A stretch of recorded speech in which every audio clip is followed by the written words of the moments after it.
What in the world is going on in Florida?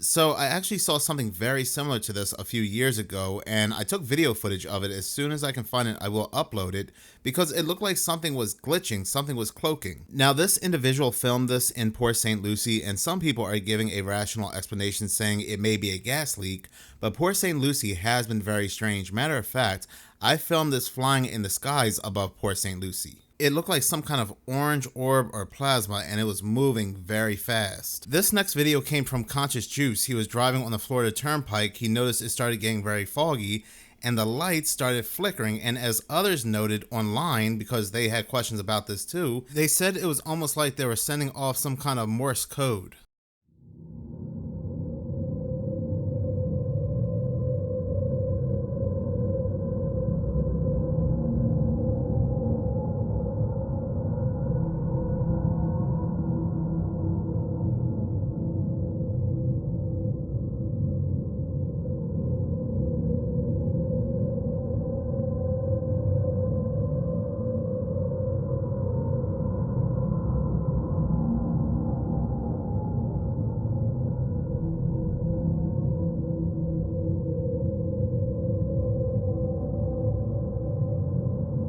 On the night of January 3rd, 2026, hundreds of witnesses across multiple states, centering around Missouri, saw a fireball light up their night skies.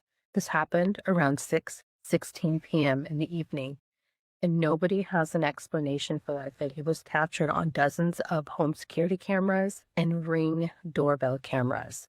Take a look at this video, comment below, tell me what you think. Fireball? Something else.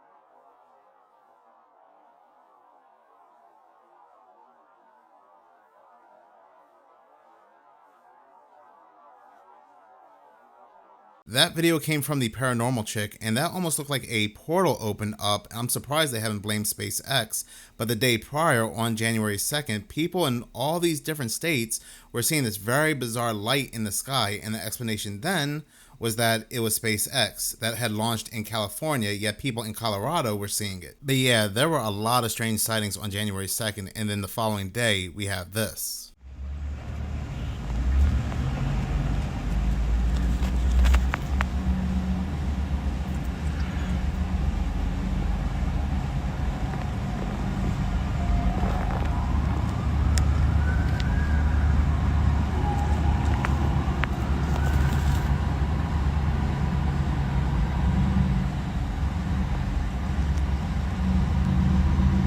Supposed genuine leaked UFO footage from the Kremlin of a pyramid UFO floating over Moscow in Russia, right? Check this out, and I'll speak to you in a moment.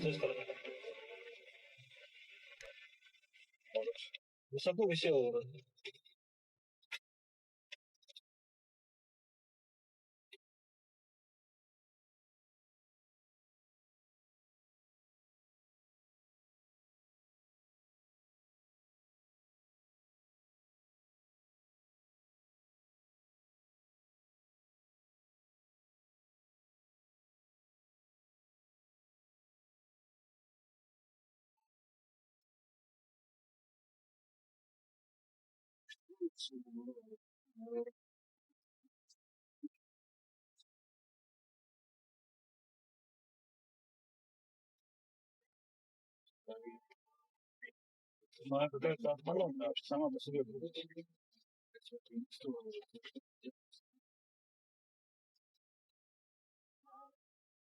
Ну, так. Завтра, наверное, скажем все. Да явно все не сегодня скажут уже. Разводом тучи. Я же здесь был, прям не было ничего. The same exact object was seen over the Pentagon in 2018, and this was seen on multiple different perspectives, witnessed by many people, of this ginormous pyramid-shaped structure in the sky. Now, there was a time period where this object kept appearing around the world, and there's another famous case which comes from a place called Penturk, where there was a very close encounter with the same similar object, which was pursued by the military, and a person called Kaz Clark was in a very close contact. And this case alone is probably, I would argue, one of the most famous cases in the UK, if not the world, and it was covered up as well. So here we go. This is the incredible case of Penturk with the same exact object, although this one shot out two barrel-shaped objects alongside it. What do you guys think? Same thing? Coinkydink? Or something more, mate? You let me know.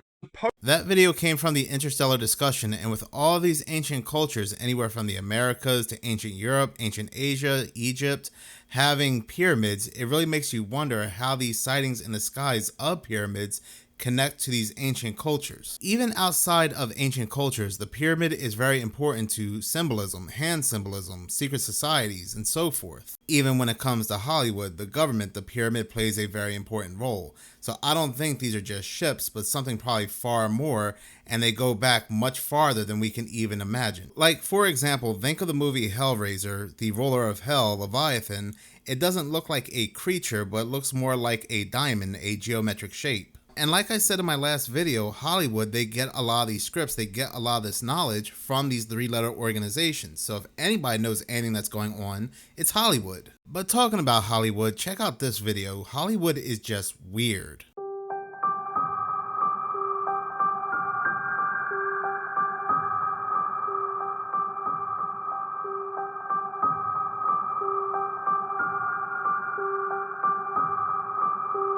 The experience of working with each other. I'm gonna take her whole being with me from this experience. I don't see my life without Caitlin. Oh God. So, will you marry me? That is without a doubt very strange and very creepy, and you might be asking yourself, why would she say that and do that to a child? But come to find out, this girl is actually 20 years old. But who really knows at the end of the day how old she really is, because Hollywood is always lying and on some very weird stuff. And who knows if a lot of these individuals are even human in Hollywood. It seems like social media is trying to sew up some confusion or do some kind of soft disclosure. So we just gonna ignore the people ripping off their faces on TikTok and they have an alien face under their actual face. Just gonna ignore that. Like, we're gonna act like we're not seeing those videos. And the thing that's blowing my mind is that under it says AI generated. Bro, we live in a world where we genuinely do not know if this is real or fake. And I wonder if life is just one big Black Mirror episode. Because a part of me is looking at it and like, I can't see the AI in it. That's how real AI has gotten. But intuitively, it doesn't make sense for it to be real. So in your mind, you're like, nah, that's not real. But then you got everybody else saying, no, I actually believe that that's real. They're just trying to play in our faces. So what if AI was created, which I believe it was, to deceive us, to make us not understand what's real or what's fake? I feel like that's the world we live in right now. It's like this big mind game for everybody to be deceived. The whole goal of the enemy is to deceive us, to create deception, mass deception. And so this could be very real. And the things that they told us that were AI could be very real. And the things that they told us wasn't AI could be AI. You get what I'm saying? Like we are in uncharted territory now with AI being a thing. I hate it so much.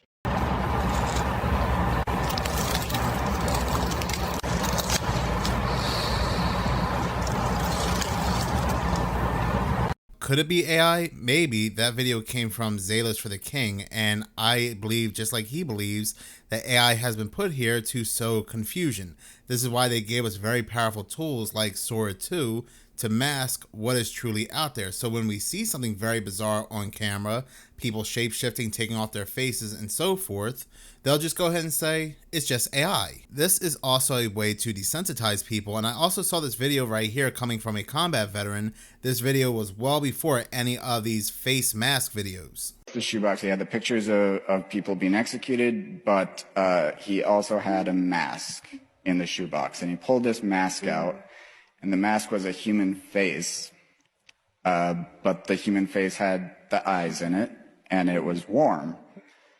And the back of the mask had an imprint that looked like scales.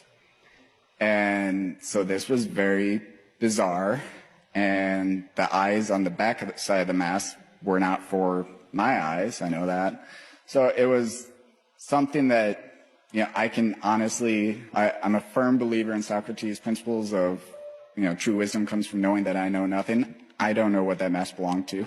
I don't know if it was alien or a race that's maybe been on the planet since prehistoric eras or some secret government project. But I do know that was much more advanced than any technology I had ever seen. I don't think we could have reproduced that. I don't know how it was made. It was basically a living mask. Did you know the US government once admitted it secretly controlled the media and almost nobody remembers it? During the Cold War, the CIA launched a program called Operation Mockingbird. Its goal wasn't spying, it was control. Specifically controlling what the public read, heard, and believed. Declassified documents in congressional hearings later revealed that the CIA recruited journalists, editors, and publishers both in the US and overseas. They didn't always spread false stories, sometimes they did something more effective. They decided which stories were amplified and which ones disappeared. This program was exposed in the 1970s during the Church Committee investigation. Former intelligence officials admitted these relationships existed. The official explanation was that it was necessary to protect national security, so they said. And then came the promise that it had ended.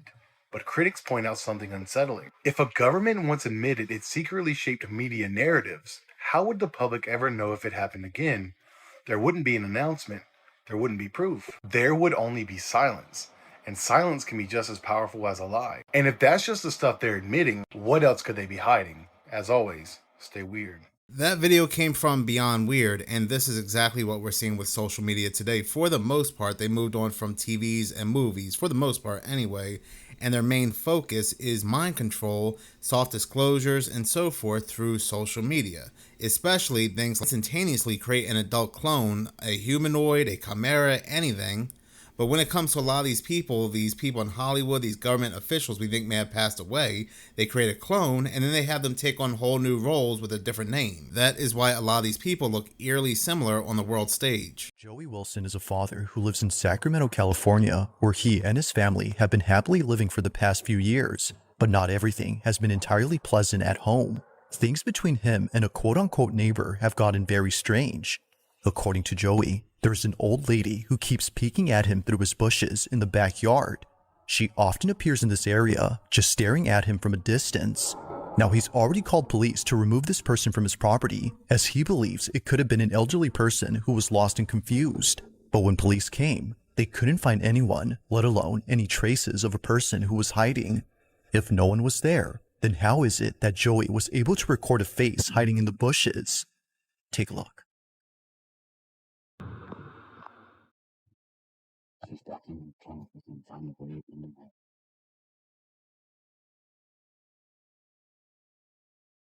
Do you see her? Look at that face. Oh my god. It's right.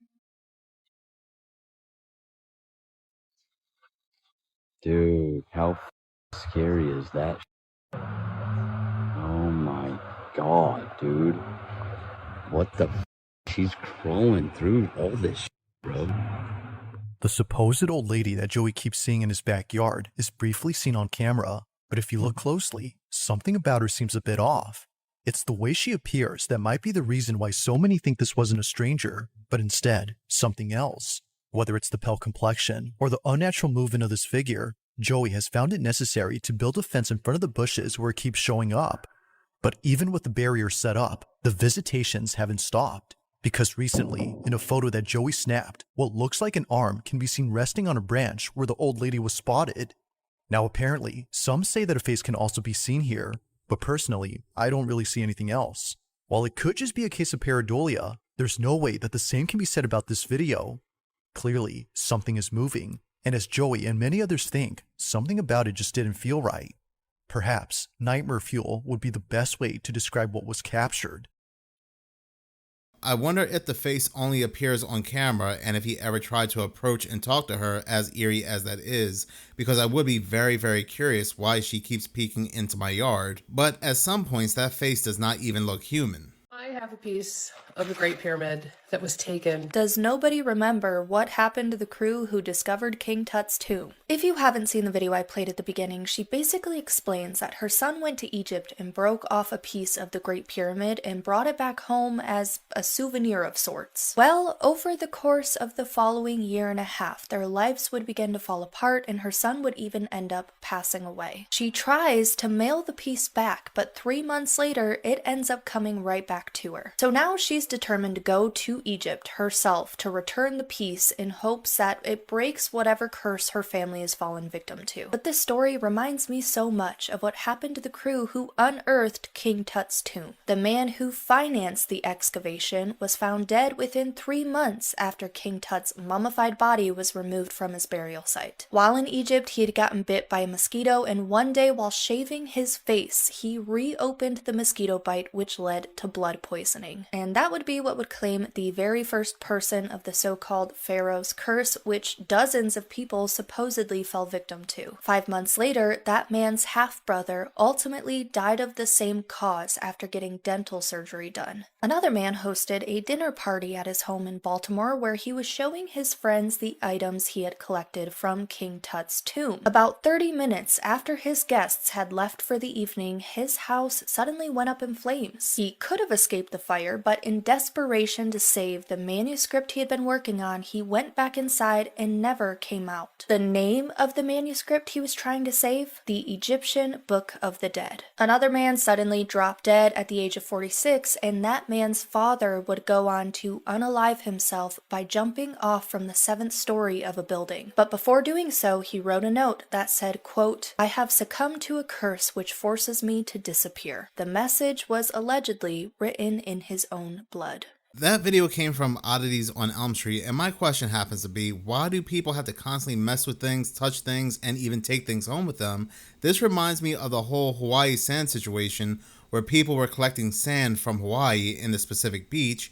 They would bring it home, and their life would become so bad they would do anything to take a plane ride right back to Hawaii to return the sand. Even if you don't believe in curses and things like that, why even risk taking a piece of the pyramid anyway? Symbols at the Hoover Dam in Nevada, these winged figures of Republic sitting right outside, maybe guardian angels or fallen angels. There's a 16-point star right next to it, and it's a compass, but it has the astrological symbols all around it. Also says to the magnetic pole of the earth, reminding us that this was built in alignment. Now, this plaque sits outside. Over 100 men lost their lives. Here is a photo of some of the men that were workers there, just looking to make a dollar. Now, remember that this dammed up the largest reservoir in the United States, which is called Lake Mead. Here it is. Remember, anything that is holding back water, that water is power. Water is power. And look at the symbol of the bridge there. Just the way everything is symbol. These little symbols are all throughout the plant. They say they also hold energy, but they also say they're Native American symbols, and there's just so much that can go on and on. I could just show you a whole bunch of stuff, but this was really intriguing and very highly energetic. That video came from Fishy Travels, and it really does scream Denver Airport with all that symbolism and those statues, and it truly makes you wonder what lurks under these specific places with all this symbolism. This also reminds me of locations like the Appalachian Mountains, the Grand Canyon. This interesting video comes from Nomad's Animal Encounter. What is the government trying to hide with the no-light zones inside of some of the national parks on the American West? Now, the reason why I say the American West is almost all no-light zones only exist on the western side of the United States. There's only one no-light zone on the East Coast. All these no-light zones are almost always in the desert, okay? Now, at first appearance, A lot of people say, well, no light zone is just for nature. It's just to enjoy the beauty of it. It's so there's no light pollution, and we keep it like how it was thousands of years ago. I could take that at face value, but when you look into these laws of the no light zone, it goes way further than no light. A lot of these zones are actually no light, no mechanic zone, and that means that you can't use any kind of machinery either, even if it doesn't emit light. Like you can't use things like chainsaws or anything with a motor. So even a bike with a motor on it is against the rules. It's not emitting light. How this gets even deeper of the reason why I think there is some kind of conspiracy going on here or something that they are not wanting us to know about is in these no light zones. There are some areas in these no light zones that it is so strict that if you need emergency evac, even the rescuers have to get the approvals to use lights to come and rescue you. That means like if they know that you have fallen down a canyon and you have snapped your legs at both of your kneecaps and they know they need to get you out of there, they have to still get special approval to fly a helicopter in there or to use a vehicle to get you out or to produce light at nighttime. Where the conspiracies come in is there some kind of creature that lives out there in the desert that is drawn to the light or drawn to the noise of machinery. Okay. You start talking about skin. We don't say this. My wife's Native American. She does not let me say that word out loud, especially out here, in our neck of the woods. But a SW could be very drawn to a light because out there in the desert, it could oftentimes be flat for very, very, very far, or you can see the smallest light source. I mean, I was in the Grand Canyon one time and we were in a no light zone. Somebody turned on a light anyhow. And I mean, I had to estimate they were miles away and I could see them like that. I mean, it was so easy to spot them. It was just a little red light and it was on for just a few seconds. And I mean, it was like my eyes drew right to it. So I can't imagine if there was some kind of creature or some kind of group out there that would be drawn to that, they would want you to have the lights on.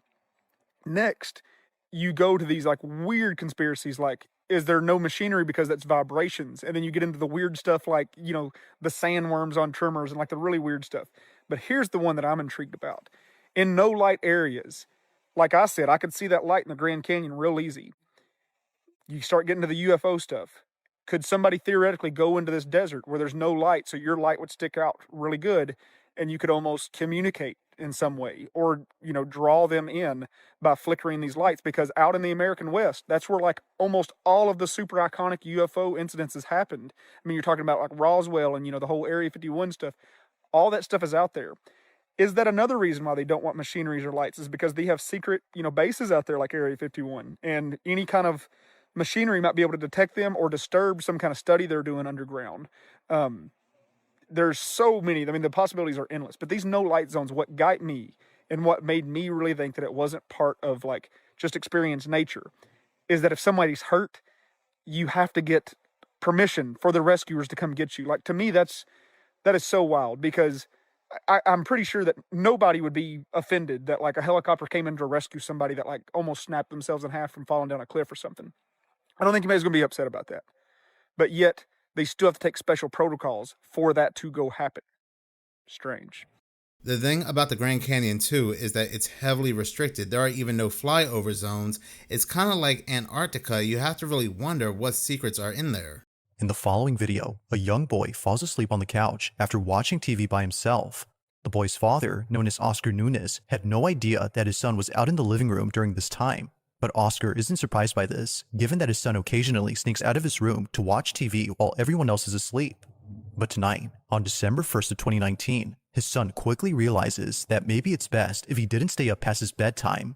Now before showing this clip, it's worth mentioning that recently strange things have been happening to this family. On one occasion, the family had come home late at night and saw this, an infestation of flies, most of which were surrounding the house. But the strangest part about this is that not a single fly was inside the trash bin that was right next to their home. Understandably, Oscar's family was thoroughly unsettled. Going back to this video, the family believes that it may have some connection to the fly incident. The son is dead asleep when this is captured.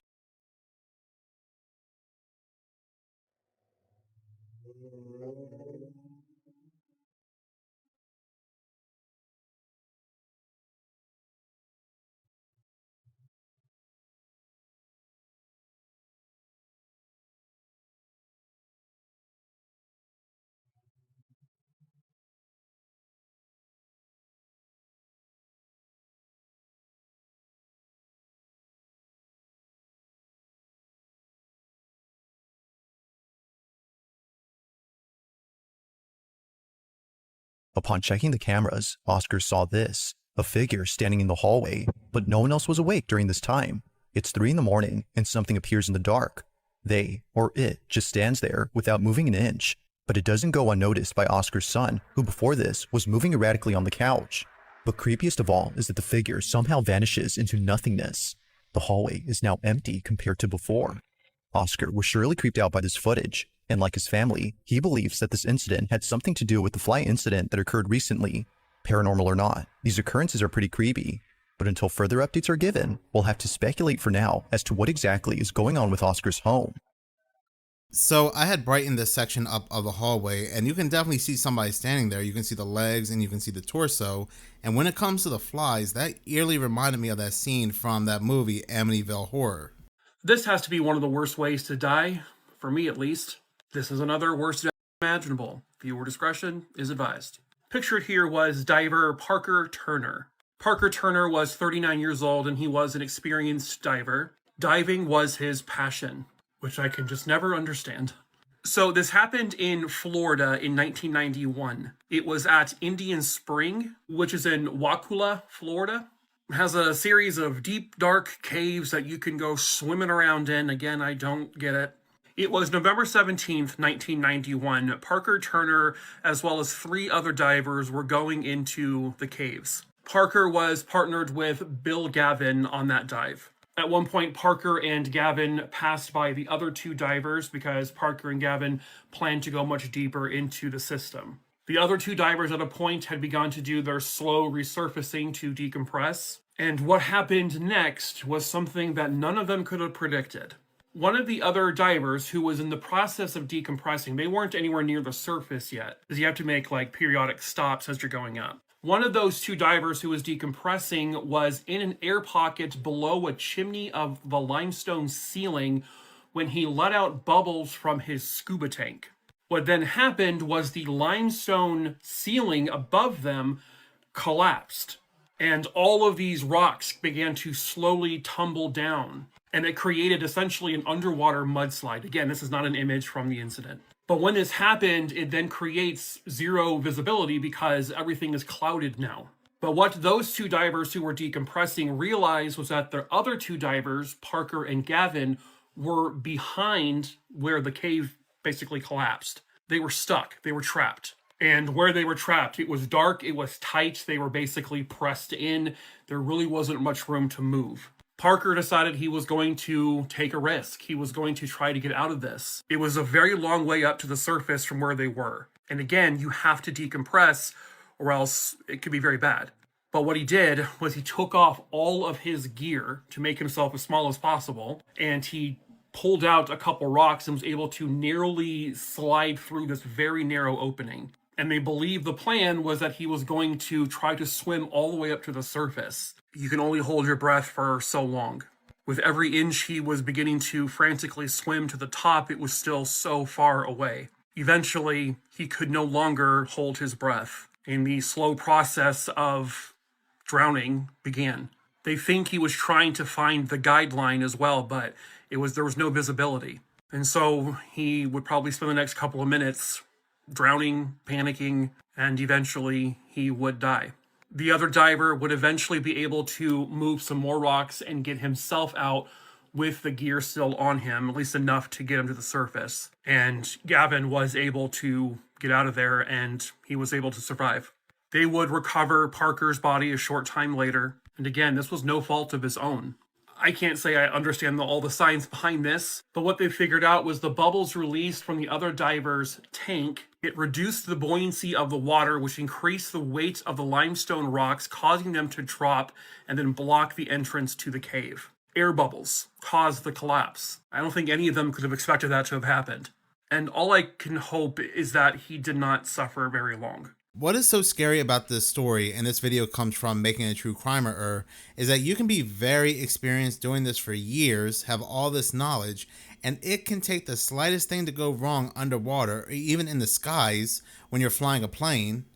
The slightest thing can go wrong, and that's it. Doesn't matter with all those years of experience. When it came to this individual, air bubbles were probably the least of his concerns of things to go wrong.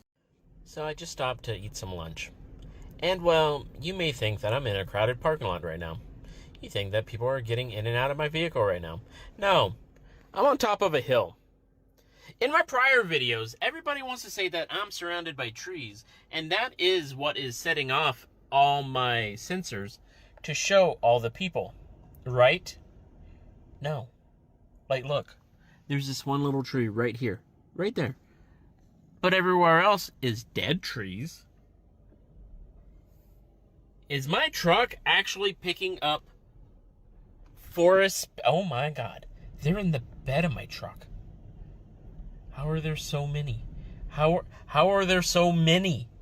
You guys, there is no trees. I mean, there's that tree about to fall over due to this wind right now. But, like, that's far away. That's not next to my vehicle, as this is saying that this is next to my vehicle.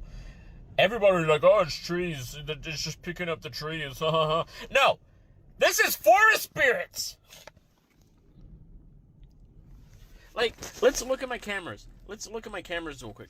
Nothing in the front, nothing in the back, nothing on my sides around me. The bed of my truck, you can't see the bed of my truck. But look, nothing in front. Everybody's in front. Everybody is in front and in my bed and pretty much sitting right here with me. Sorry, I just had lunch.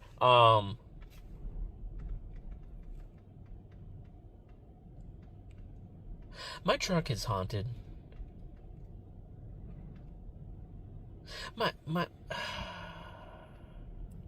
I should probably get out of here. But these are my people now. You guys are all my friends. Don't leave me. Stop it. Come back. What the? All right.